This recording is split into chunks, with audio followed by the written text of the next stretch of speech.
ನಮಸ್ಕಾರ. ಎಲ್ಲರಿಗೂ ಜೈ ಜಿನೇಂದ್ರ. ಜೈನ್ ಸಂದೇಶ್ ಯೂಟ್ಯೂಬ್ ಚಾನಲ್ಗೆ ಸ್ವಾಗತ ಸುಸ್ವಾಗತ.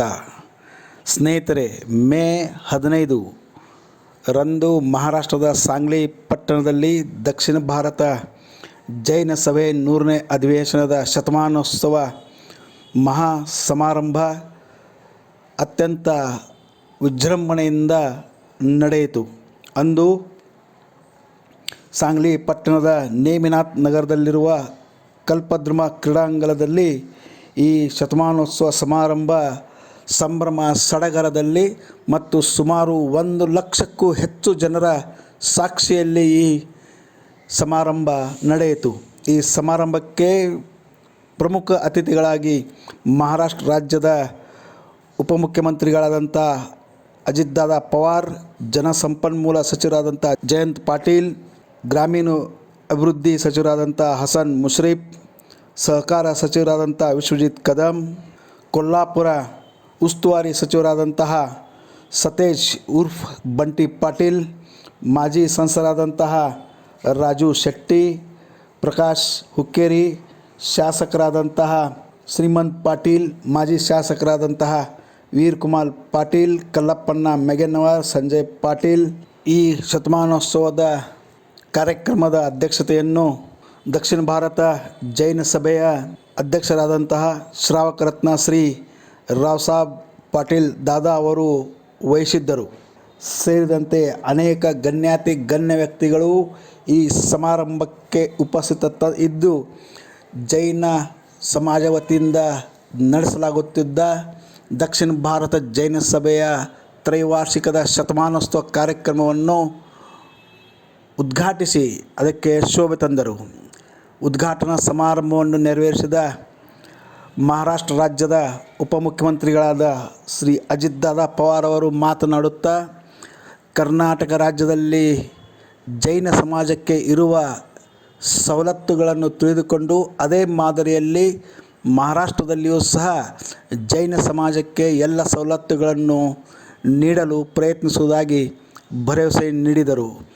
ಅದಲ್ಲದೆ ಮೇ 30ರೊಳಗೆ ಜೈನ ಸಮಾಜದ ಒಂದು ನಿಯೋಗ ತಮ್ಮನ್ನು ಭೇಟಿ ಮಾಡಿ ಯಾವ ಸವಲತ್ತುಗಳು ಬೇಕು ಎಂಬುದರ ಬಗ್ಗೆ ತಮಗೆ ತಿಳಿಸಿದರೆ ಅದನ್ನು ಮುಂಬರುವ ಮಹಾರಾಷ್ಟ್ರ ಸರ್ಕಾರದ ಮಳೆಗಾಲದ ಅಧಿವೇಶನದಲ್ಲಿ ಅದನ್ನು ಮಂಡಿಸಿ ಜೈನ ಸಮಾಜಕ್ಕೆ ಸಿಗಬೇಕಾದಂತಹ ಮತ್ತು ಸರ್ಕಾರ ವತಿಯಿಂದ ನೀಡಬೇಕಾದಂಥ ಎಲ್ಲ ಸವಲತ್ತುಗಳನ್ನು ದೊರಕಿಸಿಕೊಡುವಲ್ಲಿ ಪ್ರಾಮಾಣಿಕವಾಗಿ ಪ್ರಯತ್ನ ಮಾಡುವುದಾಗಿ ಅವರು ಭರವಸೆ ನೀಡಿದರು. ಈ ಸಂದರ್ಭದಲ್ಲಿ ಮಹಾರಾಷ್ಟ್ರದ ಸಚಿವರು ಹಾಗೂ ಶಾಸಕರು ಸಹ ಜೈನ ಸಮಾಜದಲ್ಲಿ ಅತ್ಯಂತ ಬಡ ಕುಟುಂಬಗಳಿದ್ದು ಅವರಿಗೆ ಸರ್ಕಾರದಿಂದ ಆರ್ಥಿಕ ಮತ್ತು ಸಾಮಾಜಿಕ ನ್ಯಾಯ ಮತ್ತು ಸಹಾಯ ನೀಡುವುದು ಅತ್ಯವಶ್ಯಕವಾಗಿದೆ ಎಂಬುದನ್ನು ಮನದಟ್ಟು ಮಾಡಿಕೊಟ್ಟರು. ಈ ಶತಮಾನೋತ್ಸವದ ಸ್ವಾಗತಾಧ್ಯಕ್ಷರಾದಂತಹ ಡಾಕ್ಟರ್ ರಾಜೇಂದ್ರ ಪಾಟೀಲ್ ಯಡ್ರಾವ್ಕರ್, ಮಾನ್ಯ ಆರೋಗ್ಯ ಮತ್ತು ವೈದ್ಯಕೀಯ ಶಿಕ್ಷಣ ಸಚಿವರು ಮಹಾರಾಷ್ಟ್ರ ಸರ್ಕಾರ, ಇವರು ಮಾತನಾಡುತ್ತಾ, ಜೈನ ಸಮಾಜ ಒಂದು ಶ್ರೀಮಂತ ಸಮಾಜ ಎಂದು ಗುರುತಿಸಿಕೊಳ್ಳುತ್ತದೆ ಎಂದು ಜನರಲ್ಲಿ ಭಾವನೆ ಇದೆ. ಆದರೆ ಜೈನ ಸಮಾಜ ಒಂದು ಕಷ್ಟಕರಿ ಸಮಾಜವಾಗಿದ್ದು ಹೆಚ್ಚು ಕೃಷಿಕರಾಗಿದ್ದಾರೆ ಹಾಗೂ ಬಡತನದ ರೇಖೆಗಿಂತಲೂ ಕೆಳಗಿದ್ದಾರೆ. ಆದರೆ ಅವರು ಯಾರ ಮುಂದೆಯೂ ಹಸ್ತ ಚಾಚುವುದಿಲ್ಲ. ಅವರಿಗೆ ಸಹಾಯ ಕಲ್ಪಿಸುವುದು ನಮ್ಮ ಆದ್ಯ ಕರ್ತವ್ಯವಾಗಿದೆ. ಈ ನಿಟ್ಟಿನಲ್ಲಿ ಮಹಾರಾಷ್ಟ್ರ ಸರ್ಕಾರ ಜೈನ ಸಮಾಜದಲ್ಲಿನ ಬಡವರನ್ನು ಗುರುತಿಸಿ ಅವರಿಗೆ ಶೈಕ್ಷಣಿಕ, ಆರ್ಥಿಕ ಮತ್ತು ಕೃಷಿ ಸೇರಿದಂತೆ ಎಲ್ಲ ಕ್ಷೇತ್ರಗಳಲ್ಲಿಯೂ ಸಹ ಅವರಿಗೆ ಸಹಾಯ ಹಸ್ತ ಚಾಚಿಸಬೇಕೆಂದು ಕೇಳಿಕೊಂಡರು. ಅದೇ ರೀತಿ ಶತಮಾನೋತ್ಸವ ಸಮಿತಿಯ ಕಾರ್ಯಾಧ್ಯಕ್ಷರಾದಂತಹ ಬೆಳಗಾವಿ ದಕ್ಷಿಣ ಶಾಸಕರಾದಂತಹ ಶ್ರೀ ಅಭಯ್ ಪಾಟೀಲ್ ಅವರು ಮಾತನಾಡುತ್ತಾ, ಕರ್ನಾಟಕ ಸರ್ಕಾರವು ಕರ್ನಾಟಕದಲ್ಲಿ ಜೈನ ಸಮಾಜಕ್ಕೆ ಸಾಕಷ್ಟು ಕೊಡುಗೆಗಳನ್ನು ನೀಡುತ್ತಾ ಬಂದಿದೆ.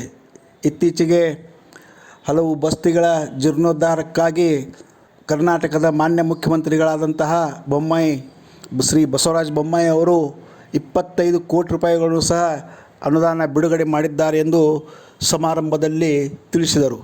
ಈ ಸಮಾರಂಭಕ್ಕೆ ಕರ್ನಾಟಕ ಮತ್ತು ಮಹಾರಾಷ್ಟ್ರದಿಂದ ಸುಮಾರು 1,00,000ಕ್ಕೂ ಹೆಚ್ಚು ಜನ ಭಾಗಿಯಾಗಿದ್ದರು.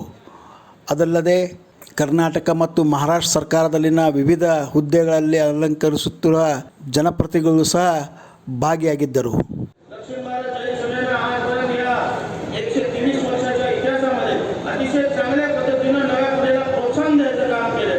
आज सुद्धा जैन समाजातल्या सगळ्या सर्वसामान्य गोरगरीब माणसांच्याकडनं जवळपास 3.5 कोटी रुपये आम्ही फक्त मुलांच्या शिष्यवृत्तीसाठी म्हणून समाजातनं गोळा केले आणि येणाऱ्या वर्षामध्ये आणखी 2 कोटी रुपये करून किमान 5.5 कोटी रुपये या समाजातल्या लोकांच्याकडनं गोळा करून समाजातील जी जी आता भूमिहीन ज्या जमिनीच्या वाटण्या होत भूमिहीन झाले त्यांना सुद्धा आधार द्यायचा, त्यांच्या पुढच्या पिढीला आधार द्यायचं काम हे खऱ्या अर्थानं या समाजाच्या मार्फत करण्याच्या दृष्टीनं आपण प्रयत्न करतो. दादा मौलाना आझाद महामंडळ असेल किंवा अल्पसंख्याक महाराष्ट्र राज्याचा अल्पसंख्याक आयोग असेल, या सगळ्यामध्ये जैन समाजाला कुठंतरी वाटा हा मिळायला पाहिजे. कारण एखादा जरी प्रतिनिधी जैन समाजाचा असता तर आज सुद्धा आपण जर काढून बघितलं तर मौलाना आझाद महामंडळाच्या एकंदरीत जी कर्ज वाटली गेली त्यात 2 ते 3% सुद्धा वाटा हा जैन समाजाचा नाही. त्यामुळे एकंदरीत या कर्ज वाटप करत असताना येणाऱ्या अडचणी आणि त्यावरचा उपाय यासाठी म्हणून आपल्याला जो हवे तो पण एक प्रतिनिधी का विना या सगळ्या दोन्ही आयोगावर असावा अशा पद्धतीची सुद्धा आपल्याला या निमित्तानं विनंती करतो. राज्याचे मुख्यमंत्री आदरणीय उद्धव ठाकरे साहेब सुद्धा ऑनलाईन येणार होते पण काही अडचणीमुळे ते येऊ शकले नाही. त्यांच्या वतीनं त्यांचे प्रतिनिधी म्हणून आदरणीय उदय सामंत साहेब या ठिकाणी आलेले आहेत. निश्चितपणे चांगल्या पद्धतीची गोड बातमी काहीतरी घेऊन आल्या असतील असा विश्वास या निमित्तानं व्यक्त करतो. अतिशय चांगल्या पद्धतीनं अल्पसंख्याक समाजाला सुद्धा आज सुद्धा अल्पसंख्याक समाजाला राज्याच्या एकंदरीत बजेटमध्ये जी तरतूद होती त्या बजेटच्या तरतुदीपैकी जवळपास 50% फक्त 206 कोटी रुपये फक्त अल्पसंख्याक समाजाला करत आहे. जवळपास 400 कोटीच्या वरची तरतूद अल्पसंख्याक समाजासाठी केलेली होती पण प्रत्यक्षात खर्च मात्र 206 कोटी झाला आहे. अल्पसंख्याक समाजाला ही तरतूद वाढवावी आणि ಈ 100ನೇ ದಕ್ಷಿಣ ಭಾರತ ಜೈನ ಸಭೆಯ ಅಧಿವೇಶನದ ಒಂದು ಇವತ್ತು ಅವರೇ ದಾದಾಗಳನ್ನ ಸತ್ಕಾರ ಮಾಡಿ ನಾವು ನಮ್ಮನ್ನ ನಾವು ಗುರುತಿಸಿಕೊಂಡಿರೋ ಮಾತನ್ನ ಹೇಳಕ್ಕೆ ಇಚ್ಛೆ ಪಡ್ತಾ ಇದ್ದೇವೆ. कर्नाटक सरकार खास करून कर्नाटक राज्यामध्ये जैन समाजाच्या शैक्षणिक आणि धार्मिक विकासासाठी विद्यमान सरकारचे मुख्यमंत्री बसवराज बोम्माई साहेब यावेळेच्या अर्थसंकल्पामध्ये जवळपास 50 कोटी रुपये उपलब्ध करून जैन समाजाच्या अनेक कार्यालयात काम केलेलं आहे. या कार्यक्रमामध्ये काही कारणामुळे अनुपस्थिती राहिले असतील सुद्धा 50 कोटीच्या अतिरिक्त यंदापूरच्या जैन मठाला 10 कोटी आणि बेळगाव जिल्ह्यातल्या अनेक मंदिरांच्या विकासासाठी 15 कोटी या 2 दिवसाच्या अगोदर 25 कोटी रुपये अनुदान उपलब्ध करून दिले. त्यासाठी त्यांचं मनपूर्वक धन्यवाद आणि आभार व्यक्त करतो. सुरुवातीला भाषण करत असतानाच सोपं असतं, सांगत असताना हे झालं पाहिजे हे केलं पाहिजे. आता मंत्रिमंडळातले माझे सगळे सहकारी अतिशय सहजगत्या सांगत होते हे करून टाकू हे देऊन टाकू त्याला काही अडचण नाही. परंतु आता शेवट माझ्याकडे आला आणि या संदर्भात मी एवढंच सांगतो. मगाशी आमच्या जयंत पाटील साहेबांनी पण सांगितलं की बाबा अजित पवारला अशा अशा प्रकारचे सवय करे समाजामध्ये आपल्याला कामाची संधी दिल्यानंतर जे काही आपल्याला देता येणे शक्य असेल ते देण्याचा मनापासूनचा प्रयत्न केला गेला पाहिजे. त्याच्यामध्ये जातीचा पातीचा नात्याचा गोत्याचा विचार करायचा नसतो, माणुसकीचा विचार करायचा असतो. ही देखील शिकवण पवार साहेबांनी आम्हाला त्या बाबतीमध्ये दिलेली आणि त्याच्यामुळेच आज जरी मुख्यमंत्री आलेले नसले तर महाविकास आघाडीच्या सरकारमध्ये आम्ही सगळेजण काम तिथं करतोय आणि हे काम करत असताना जे आपल्याला काही मुद्दे त्याच्यात काही आमच्या जयंत पाटलांनी पण समजून घेतले, मी पण समजून घेतले. जय असेल, आमचा विश्वजित असेल, आमचा सतेज असेल, बाळासाहेब अंतर्भूषित असतील, आम्ही सगळ्यांनीच ते समजून घेण्याचा प्रयत्न केला. मी आपल्याला या अधिवेशनाच्या निमित्ताने शब्द देतो की पुढचं आमचं अधिवेशन जुलैमध्ये पावसाळी अधिवेशन आहे. त्याच्या आधी साधारण मे किंवा जूनच्या पहिल्या आठवड्यामध्ये मी या संदर्भातली एक बैठक मंत्रालयामध्ये घेऊन या संदर्भात जे कोण प्रमुख व्यक्ती आहेत त्यांना बोलून घेईल आणि या समाजाच्या करता जे जे करता येईल शक्य असेल ते ते करण्याच्या करता मी किंचितही कमी पडणार नाही हा विश्वास मी आपल्याला करतो. मित्रांनो, इथं सांगत असताना अनेकांनी सांगितलं, राजू शेट्टींनी सांगितलं, मुश्रीफांनी सांगितलं, जयंतरावनी, विश्वजितनी सगळ्यांनी सांगितलं या समाजामध्ये माझा शेतकरी समाज मोठ्या प्रमाणात तो आता अल्पभूतारक झालेला, अत्यल्पभूतारक झालेला, अतिशय थोडी जमीन राहिलेली, काही तर दिवसभर काम केल्याशिवाय संध्याकाळी त्यांची चूल पेटू शकत नाही, अशा प्रकारची परिस्थिती आहे. परंतु कष्ट करण्याची, त्याच्यामध्ये काम घालण्याची मनापासूनची या समाजाची तयारी असते आणि तशा पद्धतीने तो वागत असतो. दक्षिण भारत जैन सभेतील सर्वात मोठा आणि अतिशय कष्ट करणारा वर्ग आज सांगली, कर्नाटक आणि कोल्हापूर जिल्ह्याच्या कृष्णा वारणा नदीच्या पंचगंगा नदीच्या आसपास आहे. मगाशी राजेंद्र इंद्रावकरांनी समाजाचे काही ज्वलंत प्रश्न या ठिकाणी मांडले. गेले अनेक वर्ष कष्ट करून स्वतःच्या उपजीविकेची शेतीतून साधनं निर्माण करणारा प्रयत्न करणारा हा समाज आहे. आणि हे खरं आहे की ज्याची 4 एकर शेती होती तो आता गुंठ्यावर आहे. आणि नुसता सत्य आणि अहिंसा त्या तत्वावर न चालता आपल्यातला दानशूरपणा देखील किती आहे ते अन्य समाजाला दाखवतो. अशा समाजाच्या कार्यक्रमाला उपस्थित राहण्याची संधी मला मिळाली, त्याबद्दल देवेंद्र पाटील यांचे आभार मानतो.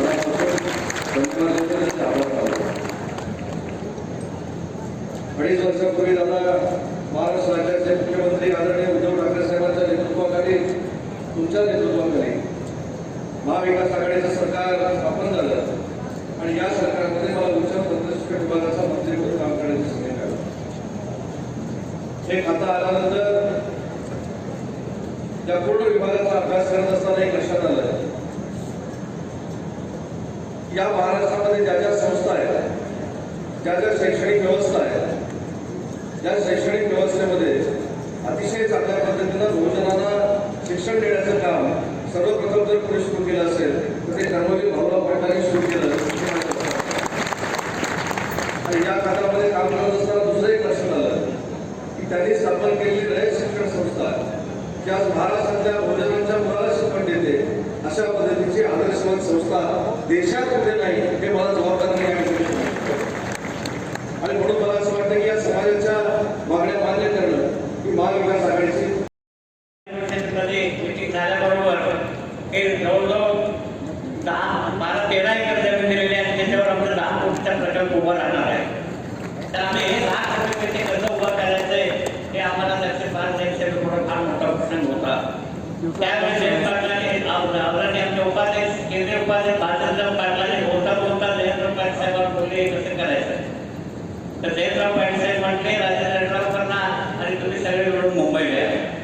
आणि त्याप्रमाणे मुंबईला दादाची वेळ घेऊन आम्ही गेलो. तर त्यांच्या पुढे हे प्रस्ताव मांडले. तर दादाने सणाचाही विलंब न करता त्या महावीर अध्यासन सेनेला 7 कोटी रुपये मंजूर केले. 10 वर्षात 3 कोटी रुपये आणि मोठ्या वर्षात 3 कोटी रुपये गेले. त्यासाठी खास करून त्यांचा अभिनंदन. दुसरी एक गोष्ट माझी विनंती आहे तुम्हाला की कर्नाटकात अल्पसंख्याकांना ज्या सवलती मिळतात त्या सवलती तुम्ही महाराष्ट्रात सुद्धा लागू करावे अशी माझी तुम्हाला नम्र विनंती आहे. आणि त्याच्यासाठी काय सपोर्ट मी आणि अभय पाटील घेऊन तुम्हाला भेटू. आणि सगळ्यांनी सांगितले उद्योग शिक्षण, पण त्यापेक्षा तुम्हाला आता जयंतराव पाटील साहेबांनी सांगितले आणि सगळ्यांनी आपल्या वक्त्याने सांगितले की राजेंद्र पाटलांनी खास करून सांगितले की आम्हाला पूर्वी ह्याच्यामध्ये तुम्ही समावेश करा, 1-1.5 एकर हवे. त्यासाठी आमचे कर्नाटकात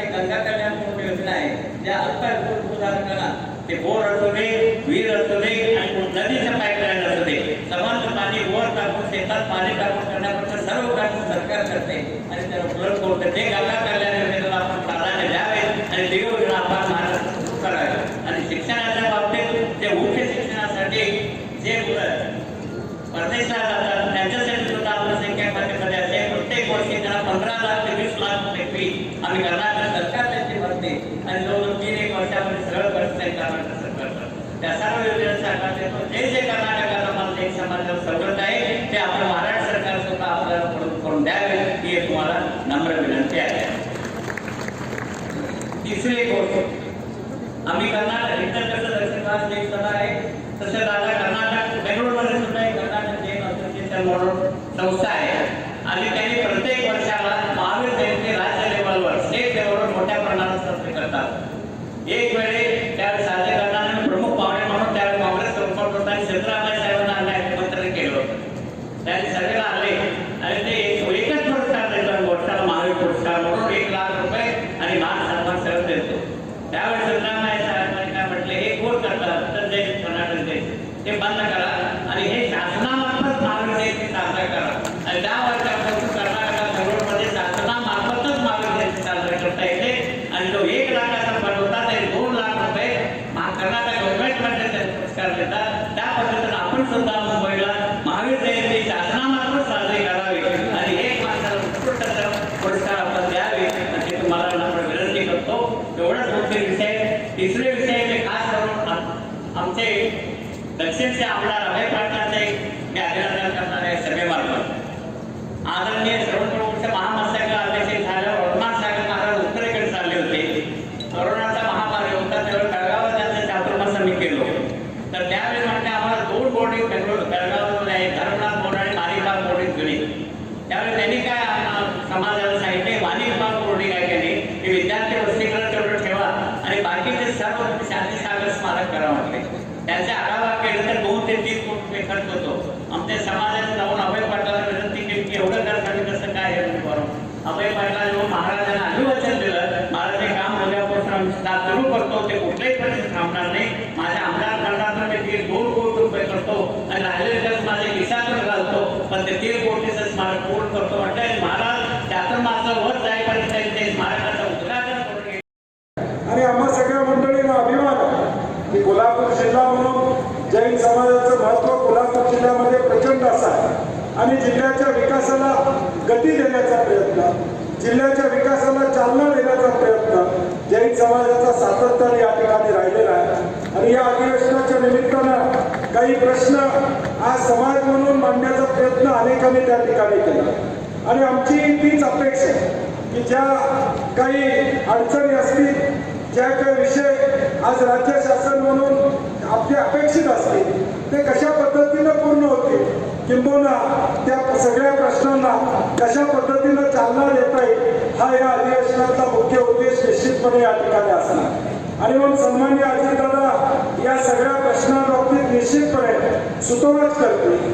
कारण की जैन समाजाचं कार्य वीर सेवा दलाच्या माध्यमातून असू दे किंवा दादा कोविडच्या वेळी ज्यावेळी रक्तदानाची गरज होती 2021 साली तब्बल 3000 लोकांनी महावीर जयंतीच्या निमित्तानं रक्तदान करण्याची भूमिका त्यावेळी घेतली होती. समाजातला कुठलाही अडचण असू दे, मग पुराचं संकट असेल, कोविडचं संकट असेल, या संकटामध्ये जैन समाजाला सामान्य माणसाला आधार देण्याची भूमिका या व्यवस्थेमध्ये सातत्याने केलेली आपल्याला या ठिकाणी दिसून येते. आणि म्हणून आज समाजापुढं काही प्रश्न आहेत, काही अडचणी आहेत. राज्य शासन म्हणून महाविकास आघाडी सरकार ಸ್ನೇಹಿತರೆ, ಜೈನ್ ಸಂದೇಶ್ ಯೂಟ್ಯೂಬ್ ಚಾನಲ್ವನ್ನು ವೀಕ್ಷಿಸಿ ನಿಮ್ಮ ಸ್ನೇಹಿತರಿಗೂ ಕಳಿಸಿ ಅವರಿಗೂ ವೀಕ್ಷಣೆ ಮಾಡಲು ಹೇಳಿ. ತಾವೂ ಸಹ ಸಬ್ಸ್ಕ್ರೈಬ್ ಆಗಿ ನಿಮ್ಮ ಸ್ನೇಹಿತರಿಗೂ ಸಬ್ಸ್ಕ್ರೈಬ್ ಆಗಲು ತಿಳಿಸಿ ಮತ್ತು ಜೈನ್ ಸಂದೇಶ್ ಯೂಟ್ಯೂಬ್ ಚಾನಲ್ಗೆ ಪ್ರೋತ್ಸಾಹನ ನೀಡಬೇಕೆಂದು ವಿನಂತಿ. ಧನ್ಯವಾದಗಳು.